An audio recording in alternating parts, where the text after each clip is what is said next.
When I caught the HOA secretly selling 1,700 acres of my family's generational farmland, I decided to remind them who controls their water supply. What would you do if you discovered your neighbors were stealing everything you've worked your entire life to build? Comment below where you're watching from. The morning was perfect for planting, clear blue skies with just enough breeze to keep cool. I was on my tractor before sunrise, the same way my grandfather taught me 30 years ago. My phone buzzed for the 5th time, but I ignored it. Nothing was more important than getting these seeds in the ground. My family has owned this 2,000-acre farm for 4 generations, and the spring planting wait for no one, not even angry neighbors. When I finally checked my messages at lunch, I almost choked on my sandwich. 10 missed calls from neighbors, 3 voicemails from my cousin, and a formal letter in my email from Oak Ridge Estates Homeowners Association with the subject line, Violation Notice. I couldn't believe what I was reading. They were claiming my tractor noise violated their peaceful enjoyment bylaws, and my chicken coops created offensive odors affecting their property values. The new housing development had only been there for 8 months. My farm had been here since 1892. The letter ended with a demand to cease all farming operations within 500 feet of their property line within 48 hours or face a $200 daily fine. I laughed out loud. They had no authority over my land. I crumpled the paper and tossed it aside. The next morning, I woke to the sound of a car door slamming. A woman in a crisp white pantsuit was marching across my front yard, clipboard in hand, trailed by 2 men in polo shirts with the Oak Ridge Estates logo. "Mr. Jackson," she called out as I stepped onto my porch. "I'm Karen Wilson, president of the Oak Ridge Estates HOA. We need to discuss your continued violations." I crossed my arms. "There's nothing to discuss. Your HOA has no jurisdiction over my property." Karen's plastic smile didn't falter. "Actually, according to the county zoning board, your agricultural exemption expired last year. Your property is now subject to our community standards as outlined in the Municipal Code Section 42.3. That caught me off guard. My property tax bill certainly hadn't changed. "My family has farmed this land for over 100 years, I said. "No HOA can suddenly claim authority over it." Karen's smile turned cold. "Times change. We have standards now. Our residents paid premium prices for homes with guaranteed property values." She handed me another notice. "This is an official cease and desist. The board has unanimously voted to enforce these restrictions." As they left, my cousin Tom called. He lived in Oak Ridge Estates and served on the town council. "They've been planning this for months," he warned. "Something strange is happening. Karen's been having private meetings with developers and changing meeting minutes after they're approved." I spent that night digging through county records online. My agricultural exemption was still valid for another 5 years. Karen had lied straight to my face. For the next week, I continued working my fields as usual, ignoring the increasingly threatening letters. Then came the noise complaints to the sheriff, who apologetically explained he had to respond to each one. "Look, Mike," said Sheriff Davis, an old high school friend, "I know this is ridiculous, but they're filing formal complaints every single day. They've even started a petition claiming your farm is a public nuisance." I couldn't believe how quickly things were escalating. "Dave, my family has been feeding this county longer than that development has had paved roads. What's really going on here?" He lowered his voice. "I shouldn't tell you this, but there was a closed-door meeting last week. County commissioners, some developer from the city, and the HOA board. They're pushing hard for some big project. That afternoon, I spotted strangers in suits walking my eastern fields, taking pictures and measurements. I drove my truck across the field to confront them. "Can I help you, gentlemen? You're trespassing on private property." A tall man in an expensive suit extended his hand. "James Miller, Westview Development Corporation. Just surveying the land for preliminary planning." "Planning for what exactly?" "This is my farm." Miller looked confused, consulting his tablet. "According to our paperwork, Westview purchased 1,700 acres from Oak Ridge Estates 3 weeks ago.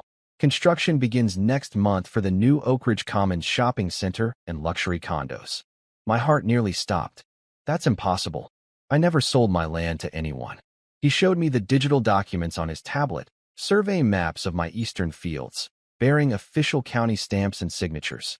The owner listed was Oak Ridge Estates Community Trust. "There must be some mistake," I said, my voice suddenly hoarse.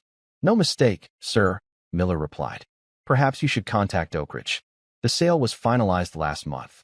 I raced home and pulled out my property deeds from the safe. Everything looked in order, but something wasn't right. I called the county recorder's office. I need to verify the current ownership status of my property, I explained. The clerk took my information. One moment, sir. The silence stretched too long. Mr. Jackson, there appears to be an ownership division filing from 6 weeks ago. According to our records, the majority of the property, approximately 1,700 acres, was transferred to Oak Ridge Estates Community Trust. You retain ownership of only the main house and surrounding 300 acres. My hands started shaking. That's impossible. I never signed any transfer. The documents have your signature, sir. Do you want me to email you copies? When I opened the email, I stared at what appeared to be my own signature on transfer documents I'd never seen before. How could this happen? How could the HOA sell land they didn't own? I looked out my window and spotted Karen in her luxury SUV, parked at the edge of my property, talking on her phone while staring directly at my house. When she saw me watching, she smiled and waved. The bulldozers would arrive in 4 weeks. I had less than a month to figure out how the HOA had stolen my family's legacy and stop them before the first shovel hit the ground. I stood frozen in my muddy boots as the surveyor's words hit me like a thunderbolt. My land sold. Without my knowledge? Impossible. There must be a mistake, I said, showing him the property maps I kept in my truck. This has been Johnson family land for over a century. The surveyor scratched his head. Look, I just go where they tell me. But these coordinates match what Oak Ridge Estates provided. My hands trembled as I drove straight to the county records office. The clerk, Mrs. Rivera, had known my family for decades. Frank, I was going to call you, she said, her face worried. Someone filed new property documents last month. I thought it was strange, but everything seemed properly notarized. She pulled up the records on her computer. My stomach dropped as I saw it. Official-looking paperwork showing 1,700 acres of my farmland now belonged to Oak Ridge Estates HOA. Only the 300 acres around my house remained in my name. This is fraud, I whispered. These signatures aren't mine. I called an emergency meeting with my lawyer, Sam Grayson. This is the most brazen land grab I've seen in 30 years of practice, Sam said, examining the documents. But they covered their tracks well. The paperwork claims your grandfather sold development rights decades ago, and they're just now exercising them. That's ridiculous. My grandfather would never. I know, Sam nodded. But fighting this will take time. They've already sold to developers who likely had no idea the sale was fraudulent. I couldn't wait. The HOA had their monthly meeting that evening, and I was going to crash it. The Oak Ridge Community Center buzzed with conversation when I walked in. Karen Wilson sat at the center table, her designer outfit and perfect blonde hair making her look like she belonged on a reality TV show, not running a neighborhood association. The room fell silent when people noticed me. This is a private meeting, Karen said coldly. Private like the private sale of my land. I replied, my voice steady despite my racing heart. Richard Thompson, the treasurer, adjusted his glasses nervously. We have no idea what you're talking about. Really? Then why are there surveyors on my eastern fields today? Why is there paperwork claiming you sold 1,700 acres of my family farm to Greed Corp developers? Karen's fake smile didn't reach her eyes. Perhaps you should check your family records more carefully. That land was included in our development zone from the beginning. Richard slid some papers across the table. It's all perfectly legal. The sale is final. I glanced at the documents. More forgeries showing land boundaries that had never existed. My family has the original deeds from 1892, I said. These papers are fake, and you know it. That's a serious accusation, said Janet Miller, another board member who looked genuinely confused. Karen assured us this was all above board. Karen shot Janet a warning look. The matter is settled. Security, please escort Mr. Johnson out. A retired police officer who worked part-time security moved toward me. Sorry, Frank. Just doing my job. As I was led outside, my neighbor Tom Baker followed me to the parking lot. Tom had moved to Oak Ridge just a year ago, seeking the rural lifestyle that was now threatened. They've been planning this for months, he whispered, looking over his shoulder nervously. Secret meetings, discussions about expanding the community footprint. Why didn't anyone tell me? I asked. Karen threatened anyone who spoke up. Jeff Winters questioned the legality last month. and suddenly had $5,000 in HOA violations. They can fine people into bankruptcy if they want to. I drove home in a daze, my family legacy crumbling around me. The farm that had fed the community for generations was about to become cookie-cutter houses and strip malls. Unable to sleep, I pulled out my grandfather's old wooden chest. Among birth certificates and yellowed photographs, I found it, the original water rights agreement from 1943. The document detailed how my grandfather had allowed the creation of a reservoir on our property that now supplied water not just to our farm, but to the entire surrounding area, including what was now Oak Ridge Estates. I read deeper, my excitement growing. The agreement included specific terms. Agricultural use would always take priority in water allocation decisions. And the rights were tied to the original homestead, the 300 acres I still legally owned. At dawn, I called Sam again. They might have stolen my land through fake papers, I said. But they forgot something crucial. What's that? Sam asked, yawning. Who controls their water? Sam was silent for a moment. Frank, be careful. This could get ugly. They started ugly, I replied. I'm just finishing it fairly. After hanging up, I noticed a bulldozer cresting the hill on my eastern field. Construction was starting already. Through binoculars, I could see Karen standing with men in suits, pointing excitedly at my best wheat field. I opened my laptop and began researching everything I could about water rights, easements, and local utility regulations. If they thought they could steamroll a simple farmer, they were about to learn how wrong they were. That afternoon, I visited old Mr. Patterson, who had maintained the county's water systems for 40 years before retiring. Of course I remember that system, he said, spreading out faded blueprints on his kitchen table. Your granddad was smart. The main control junction is right here, on your remaining property. Always has been. I took photos of the blueprints with my phone. What are you planning, Frank? Mr. Patterson asked, his eyes sharp despite his age. Just making sure I understand my rights, I replied. That night, as I walked my property line watching the lights of Oak Ridge Estates twinkle in the distance, I made my decision. I wouldn't just fight for my land. I would show Karen and her corrupt board exactly who they were messing with. I picked up my phone and made 3 calls, first to Sam, then to the local newspaper, and finally to the State Water Authority. The game was about to change. What I didn't know was that Karen had just hosted a champagne celebration for select HOA members and developers, promising them that construction would be finished within a year. Their property values would skyrocket, she assured them, and the eyesore farm would finally be gone. Little did they know what would happen when they turned on their taps tomorrow morning. The sound of bulldozers ripping into my family's farmland woke me at dawn. I rushed outside in my pajamas to find massive yellow machines tearing up the rich soil that had fed our community for generations. My stomach dropped as I watched crops being destroyed right before my eyes. Stop! You can't do this, I shouted, waving my arms frantically. The workers ignored me, continuing their destruction as if I wasn't even there. Karen Wilson drove up in her shiny black SUV, designer sunglasses hiding her eyes. She stepped out wearing high heels that sank into the soft earth. Progress waits for no one, she said with a smirk, taking photos with her phone. Oak Ridge Villas will be the most exclusive address in the county. 30 homes starting at just 7 figures each. I felt sick. This land grows food for thousands of people.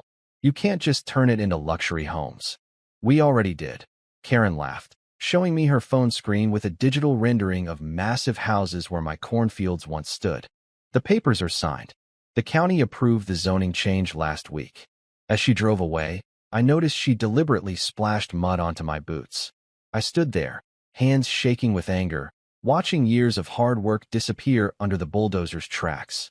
My neighbor Emma called that evening. Have you seen what they're posting online? The HOA is bragging about their acquisition all over social media. I checked their page and found Karen posing with Richard Thompson and the developers, champagne glasses raised high. The caption read, "Expanding Oak Ridge Estates. Goodbye outdated farming. Hello luxury living." The comments section was filled with angry responses from locals who relied on my farm for fresh produce. At least the community was on my side, but that wouldn't save my land. That night, I couldn't sleep. I paced my kitchen until 3 a.m., reviewing every document my family had kept over the years. Birth certificates, death records, tax forms, and property maps covered my table. Then I found it, My great-grandfather's original water rights agreement from 1922. I read it carefully, then read it again. A slow smile spread across my face. At sunrise, I called my old college friend Sarah, now a water rights attorney. They didn't do their homework, she confirmed after reviewing my documents. Your family owns the water rights to the entire valley. The easement only grants usage to others as long as it doesn't interfere with agricultural needs. I knew exactly what to do. By noon, I was at the County Water Authority office filing paperwork. The clerk's eyes widened as she processed my request. Are you sure about this? She asked. This will affect hundreds of homes. I'm very sure, I replied calmly. I'm redirecting the water allocation as is my legal right. 2 days later, I was eating breakfast when my phone started buzzing with notifications. Facebook messages, texts, and voicemails poured in from Oak Ridge residents. Their water had slowed to a trickle, then stopped completely. Karen called 17 times before I answered. What did you do? She screamed so loudly I had to hold the phone away from my ear. Nothing illegal, I replied, buttering my toast. I simply exercised my water rights as specified in the original easement agreement. The document states I can prioritize agricultural usage. People need water to live. Richard shouted in the background. People need food too. I countered. I'm redirecting all water to my remaining 300 acres. I'm intensifying production there since you stole the rest of my farmland. Karen's voice turned sickeningly sweet. Listen, maybe we moved too quickly. We can discuss some compensation. The time for talking was before you falsified documents and stole my property. I interrupted. Now I'm just protecting what's left. I hung up and walked outside. The sun felt good on my face as I inspected the irrigation system I'd modified. Water that once supplied the entire valley now flowed only to my remaining fields. An hour later, 3 police cars pulled up my driveway. Sheriff Miller stepped out first. I'd known him since high school. Got complaints about water tampering, he said, looking uncomfortable. I handed him my documentation. Everything I've done is legal. My family has owned these water rights for over a century. While he reviewed the papers, a news van arrived. Karen must have called them, thinking they'd take her side. The reporter, Julie Ramirez from Channel 5, approached me with a microphone. Can you explain what's happening with the water supply? She asked. I smiled. I'd be happy to, I said, pulling out maps showing the original property lines and water rights documents. And I'd also like to discuss how the Oak Ridge HOA falsified documents to steal 1,700 acres of farmland that's been in my family for generations. Julie's eyes lit up. She clearly recognized a bigger story than a water dispute. By evening, the HOA called an emergency meeting. I wasn't invited, but my neighbor Tom texted me updates throughout. They're freaking out, he wrote. Developers halted construction. They're threatening to sue the HOA for misrepresentation. Property values are already dropping. At 11:42 p.m., my doorbell rang. Karen stood there, her perfect makeup smudged, her confident posture gone. Please, she whispered, her voice cracking. Turn the water back on. People have children, elderly parents. They can't stay in homes without water. I leaned against the doorframe. Sounds serious. Maybe they should be angry at the people who created this situation. We can talk about compensation, she offered desperately. I looked her straight in the eyes. Compensation isn't enough. I want my land back. Karen's face hardened. That's impossible. The contracts are signed. Then I guess we have nothing more to discuss. I replied, starting to close the door. Wait, she cried out. The developers, they might be willing to reconsider if there's a water issue. I can set up a meeting. I paused, considering her offer. Tomorrow, 9 a.m. My kitchen table. Bring the developers, your lawyer, and all those fake documents you used to steal my land. As Karen hurried back to her car, I noticed lights on in every house in Oak Ridge Estates. Nobody was sleeping tonight. They were all wondering the same thing. How had they never questioned where their water came from? My hands shook as I entered the courthouse. Cameras flashed in my face. Someone had tipped off the local news about our battle. The judge had rushed our hearing after 3 days without water, had left Oak Ridge Estates in chaos. Some families had checked into hotels just to take showers. The courtroom was split down the middle. On one side sat Karen and the HOA board members in their designer clothes, looking confident. On the other side were my supporters, farmers in work boots and practical clothes who relied on my land for their livelihoods. All rise. The bailiff called as Judge Martinez entered. Karen smirked at me from across the aisle. She thought she had this in the bag. Little did she know what was coming. My lawyer, Ms. Rodriguez, started by showing aerial photos of my family's farm dating back to the 1950s. Your Honor, this land has been continuously farmed by the same family for over 130 years, she explained. I'd like to enter into evidence the original land grant from 1892. Karen's lawyer jumped up. Objection. Old documents are irrelevant. We have a modern, legal sale agreement signed just last month. Judge Martinez frowned. I'll determine what's relevant. Continue, Ms. Rodriguez. My heart pounded as Ms. Rodriguez unveiled our secret weapon, a large map showing all the water lines in the county. This property controls the water access for the entire region, she explained. The easement agreement specifically states that agricultural use takes priority in any water allocation decisions. Murmurs spread through the courtroom. I watched Karen's face closely. For the first time, I saw a flicker of worry in her eyes. Her lawyer presented their sale documents, which looked impressive and official. But Ms. Rodriguez was ready. Your Honor, we've had these documents examined by 3 separate experts. She handed a thick folder to the judge. They've identified at least 7 signs of document tampering, including digital manipulation of the property boundaries. The judge frowned as he flipped through the pages. These are serious allegations. There's more, Ms. Rodriguez said. She nodded to her assistant, who wheeled in a cart with 5 boxes of documents. We've subpoenaed the bank records of the HOA board members. Karen's face went completely white. Richard, the treasurer, started sweating visibly. These records show unusual deposits to personal accounts of 5 board members within 48 hours of the land sale. Ms. Rodriguez continued. Deposits that match exactly 2% of the sale price, divided evenly among them. The courtroom erupted. Judge Martinez banged his gavel repeatedly. Order. I will have order. During the chaos, I watched Karen turn to Richard, her face twisted with rage. She was looking for someone to blame. We need a recess, her lawyer demanded. These allegations are completely unfounded, and we need time to prepare a response. The judge agreed to a 30-minute break. As people filed out, I stayed seated, trying to calm my racing heart. Tom slid into the seat next to me. You're winning, he whispered. Half the HOA members look ready to throw Karen under the bus. In the hallway, I couldn't help but overhear Karen and Richard arguing in a corner. You said this was foolproof. Richard hissed. Now we're facing criminal charges. Karen's perfect mask finally cracked. How was I supposed to know his family had some ancient water rights document? Nobody reads that fine print. Well, somebody should have. Richard snapped.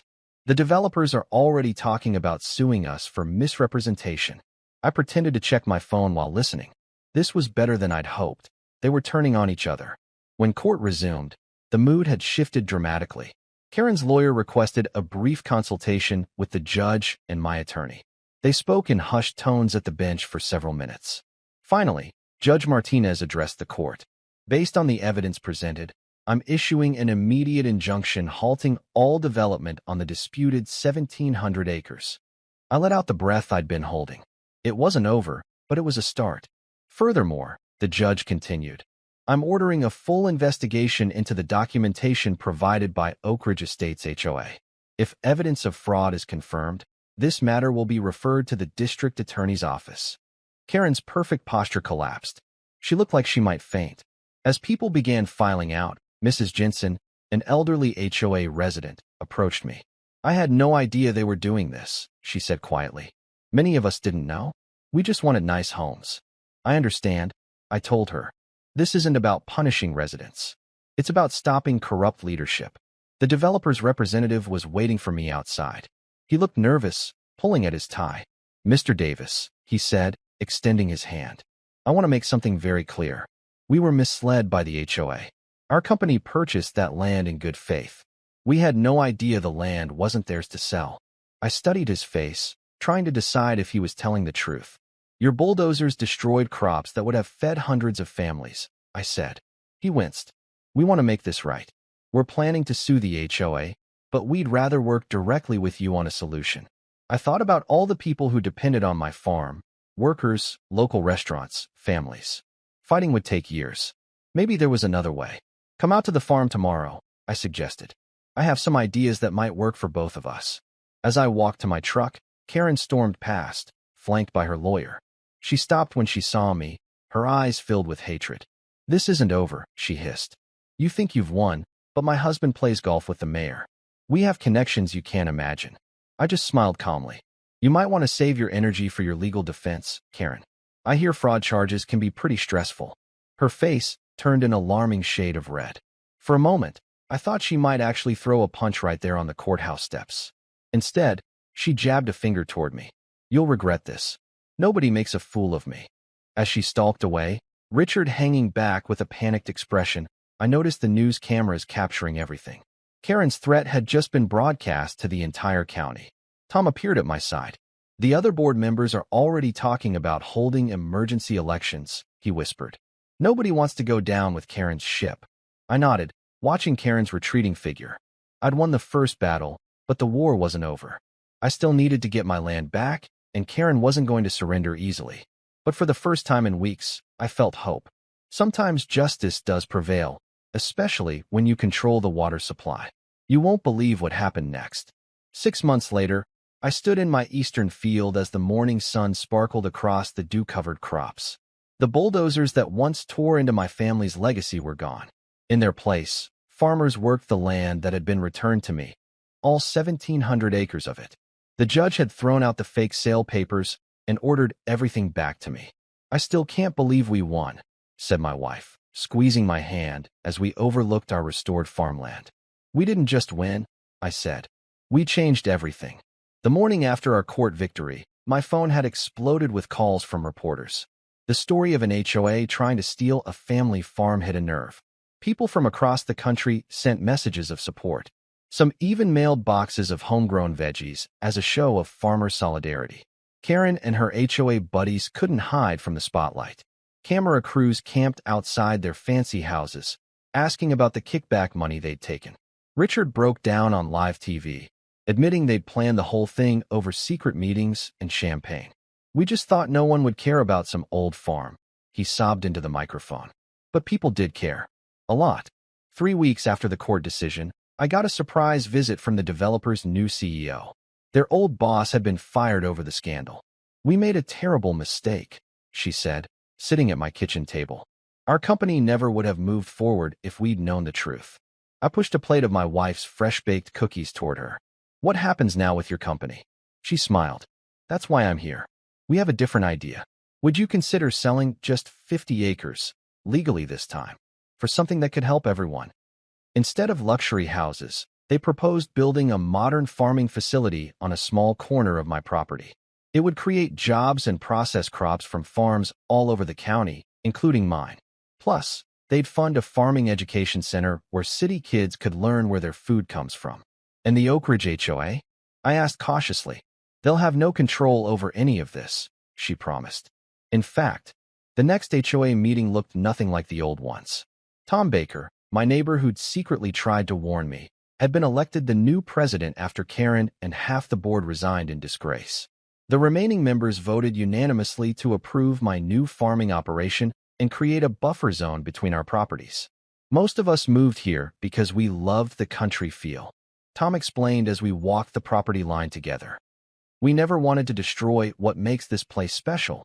The criminal charges against Karen and Richard moved forward. The district attorney had found bank transfers showing exactly how much money had lined their pockets from the fake land deal. Karen had to sell her big house after her husband divorced her over the scandal. I sometimes saw her driving past my fields, her face pinched with anger. As summer turned to fall, we broke ground on the new processing center. Local farmers came to celebrate, bringing pies and side dishes made from their own harvests. Even residents from Oak Ridge Estates joined in, including many who admitted they'd been bullied into silence by Karen's threats of massive fines. "My grandfather was a farmer," one older gentleman from the development told me. "I hated what they were trying to do to you." By winter, something remarkable had happened. The division between the farming community and Oak Ridge began to heal. We created a weekly farmers market in the space between our properties. Families from the development signed up for crop shares, paying upfront for boxes of fresh produce throughout the growing season. The water rights issue got solved too. We drafted a fair agreement that guaranteed enough water for both my agricultural needs and their households. In return, the HOA bylaws were permanently changed to protect farming activities from complaints. 1 year after our court victory, we hosted a community harvest festival on the very fields that had almost been stolen. Children from both the development and farming families ran through a corn maze together while their parents chatted over apple cider. As sunset painted the sky orange, I found myself standing next to Tom. "Do you ever wonder what would have happened if they'd gotten away with it?" he asked. I looked across the crowd of people enjoying food grown from this very soil. "I think about it every day, but then I remember something important." "What's that?" he asked. "People forget that fancy houses and perfect lawns don't feed anyone. This land doesn't just grow crops. It grows community." Tom nodded thoughtfully. Karen never understood that. She just saw dollar signs. I spotted my oldest son teaching an Oak Ridge teenager how to drive our smallest tractor, both of them laughing. "You know what the best revenge is?" I said, smiling at the sight. "It's watching her drive past every single day, seeing what she almost destroyed not only survive, but thrive. And knowing that while she lost everything, we all gained something better." That night, as my family gathered around our table filled with food we'd grown ourselves, I realized the HOA had accidentally given me something precious. They had tried to take my land, but instead, they'd helped me show an entire community why this farm matters. And that lesson would feed people's hearts long after their fancy development had faded.